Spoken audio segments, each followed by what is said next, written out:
A love for God is so beautiful, and we really need that love at this time when things are really, really getting very, very tough. But what do you guys do at LG Rhythms? Well, LG Rhythms is a social and an NGO organization that was created about 11 years ago, 2011, March 4th. Right. We've been engaged in so many social change in the society and intervention in community development. Wonderful. Yeah. So 11 years down the line, right? Yes. Wow, you guys have really come fast. So where do your members span from? Who are your members? Our members cut across the globe, so to say. We have our diaspora team, because it's a social media related organization, and so you can be a member from anywhere under the earth. Right. So who can join you? Is it that anybody can just join you from any way of this? We have our standard of membership.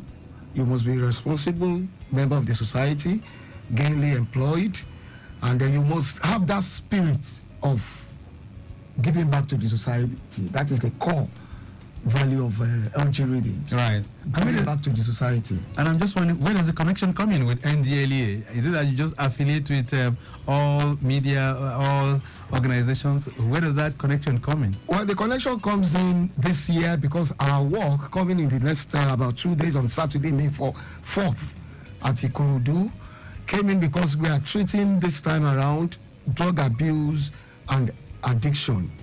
And so in our visitation to the KBC of Ikorodu, the Ayogbe of Ikorodu, we met the NDLA officers, and KBC welcomed us, and it was a welcomed atmosphere for us then. And so we introduced the NDLA team to us, being part of their responsibility to fight against drug related issues. Right. And so we are working together this time around this year with the NDLA. Which is very, very good. And I'm going to be switching gears now to bring in the NDLEA man to the microphone, Olaiya, Olanrewaju. So you guys are having this partnership together this year, right? Yes. Is the first time you are connecting with LG Rhythms, or have you been with them for a while now? We've just been with them recently. Okay, just had this connection. Yes. So, and they are going to be focusing on drug abuse and addiction. Is it a real problem in the society today? Drug abuse and addiction is a very crucial problem in our society today. Not only Nigerian. Right. It is a global problem. It's a global menace right now. And from what you can see, I mean, you guys are always there. A lot of times we hear NDLA has picked up this person, NDLA has picked up that person. From what you can see, especially among youths, what do you think are the driving force for people that are indulging in drug abuse? The driving force for people that indulge in drug abuse, May I speak to the microphone? All right. the peer group, the kind of people they move with. Okay. Maybe why in school. Peer pressure. Yeah, peer pressure. Right. Maybe why in school, the kind of people they move along with. Because they show me your friend, I will show you who you are. That's right. So these are the driving force. What about the quest for materialism? Don't you think that's also a driving force as well? People always have the feeling that, look, I must make it. Those youths out there feel that those who are really working and talking about integrity, those ones do not know what they're doing. So all they want to do is instant success. Is that not a driving force as well? It's one of the driving force. Because most of these the Nigerians that get into this drug business, they want to get rich overnight. So they don't want to do the legitimate work that will earn them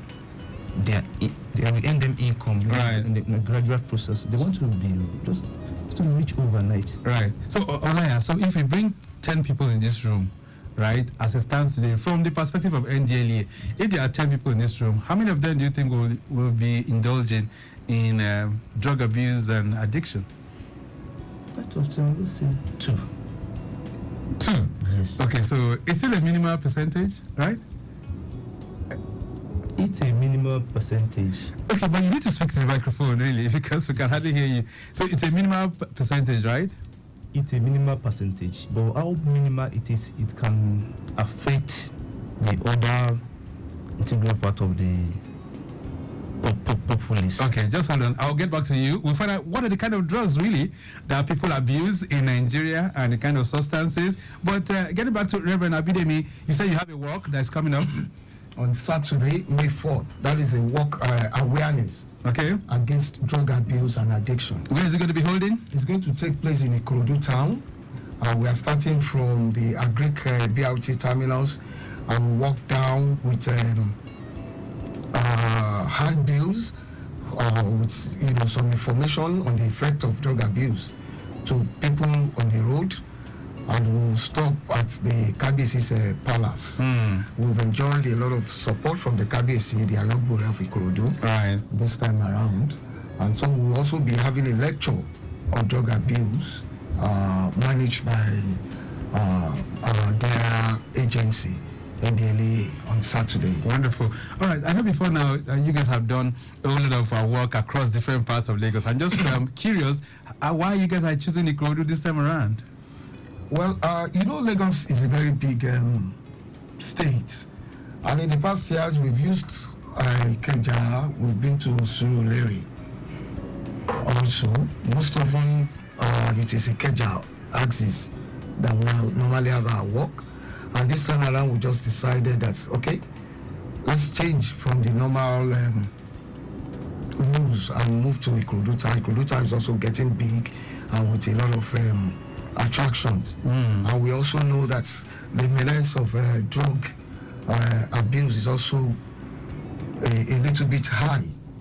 Not limited to Ikorodu, but in the state generally. And so we look also forward to your station to propagate the war against drug abuse. Which we do from time to time. Let's reflect a bit. What time is it going to be kicking off, this walk? 8 a.m. in the morning. 8 a.m. in the morning, we converge at the BRT terminals at Agric bus stop. And we move down from there to the palace. So who can join you on this walk? All well-wishers that wish our society well to be rid of drug-related abuse. So anyone who feels like joining you that day can just put on your white t-shirt and your jeans, dress smart for the walk. And we are good to go. Okay. I know before now, your members have appeared on this program, and we've spoken about the need to really expand the scope of LG Rhythms, the love for God, beyond Lagos. So, as I speak today, have you gone beyond Lagos at the moment? Presently, we have about 6 connects. Even Lagos has been divided into 2. We have the Lagos Connect and we have the Eco Connect. Presently now, we are having Abeokuta in Ogun State. There is a Connect. There is a Ibadan Connect. There is a Port Harcourt. There is Abuja. There is Ilori. And we have Akure also. And we have the diaspora, the US, Canada Connect also. All these connects will be going out to campaign against drug abuse. And you want to ask me why? What's American continent and the Canadians? Yes, what are they going to do with it? Yeah, but you also know that those are also heavy sports for drug-related issues. So LG, like we said, we are global organization, touching lives. Okay then, so you heard from him on Saturday. This walk will be taking place from 8 a.m. This is from the BRT terminal, and they'll be walking through all the way to Oba's Palace. So if you want to join them at Ikorodu this Saturday, feel free to do so, and then you'll be able to take that to the next level. Olaiya, I was just trying to say earlier on that what kind of drugs are most abused in Nigeria for those who are indulging in it? The most abused drugs in Nigeria is cannabis sativa. Cannabis? Yes, otherwise known as marijuana. So that's one of the drugs that you guys, I know. Local language. You guys pick people up a lot of time. What do you call it in local language? They call it Igbo in Europe. Igbo? Yes. Okay. So that is very, very common. But even beyond that, we hear of other substances now, even those that are imported. The louds, the... yes, the Canadian loud, the Scottish loud, all these loud product of cannabis sativa, when they are being imported from those foreign countries like Canada. All right. But what we see, it appears the youth are much more involved in this than those who are really, really grown up in terms of consumption now and addiction. Is that your finding too? Yes, the youth are really involved in it. Yes, the youths. Okay. They play a prominent part in all of this. Yes. All right. So what's the message from NDLA? How can we really begin to avoid all of this? What's the message? The message from NDLA is that we should say no to drug. We should say no to drug, either dealing in drug or using the drug. We should always try to be drug free. Drug free. We should make Nigeria a drug-free society. Yeah. All right, then. Even as we begin to round this off this beautiful Thursday morning, Reverend Abidemi, what's the message and how can people connect with you? Yes, we can. You can always connect with us on our Facebook platform. That is Redeem LG Redeems on Facebook. We are also on Instagram. We're on Telegram. Once you type LG Redeems, you will get us there. All right, then. We'll leave it at that for now. It's nice having both of you in the studios. Thank you so much for being here. Thank you very much. All right, I've been speaking with Reverend Abidemi, AINA, and of course, Assistant Superintendent Olaiya Olanrewaju. He's of NDLEA, and of course, Reverend AINA is of LG Redeems, and they are of the Lagos Connect ambassadors. I say a big thank you to both of you for being here. So Saturday, you can join them by 8 o'clock to have that walk against drug abuse and addiction. I want to say a very big thank you to Wumi Bamimudu. That's Bamudu. Of course, she's the Lagos Connect ambassador for LG Redeems for putting all of this together. A brief break. When we return,